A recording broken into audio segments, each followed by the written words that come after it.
শেষমেশ যেন আবারও মায়াপুরের মন্দিরটা ত্যাগ করতে বাধ্য হলো রূপা।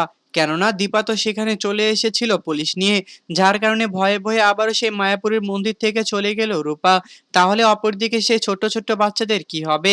হ্যাঁ বন্ধুরা, অনুরাগে ছোঁয়া ধারাবাহিক নাটকের আগামী পর্বগুলোতে আমরা ঠিক কেমনটাই দেখতে পারবো। আর আপনারা যদি আমাদের চ্যানেলে নতুন হয়ে থাকেন তাহলে চ্যানেলটিকে অবশ্যই একটি সাবস্ক্রাইব করে দিবেন। আমরা এপিসোডের শুরুতে দেখতে পারবো যে রূপা যখন টোটোতে করে চলে যাওয়ার চেষ্টা করে, ঠিক তখনই কিন্তু তার মাথাতে বিভিন্ন ধরনের কথা ভাসতে থাকে। যে আমি যদি এই আশ্রমশালা থেকে চলে যাই তাহলে এই ছোট বাচ্চাদের কি হবে? আমি কিভাবে তাদেরকে সাহায্য করব? আমি এখান থেকে চলে গেলে তো তাদের দেখার মতো আর কেউ থাকবে না।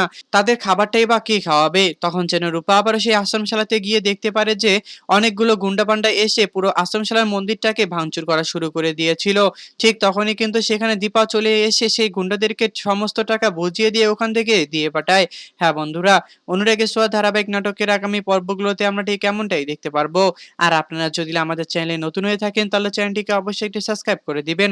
আর আজকের এই এপিসোডটি আপনাদের কাছে কেমন লেগেছে তা অবশ্যই আমাদেরকে কমেন্ট করে জানাতে একদমই ভুলবেন না। ধন্যবাদ সবাইকে এতক্ষণ আমাদের সাথে থাকার জন্য।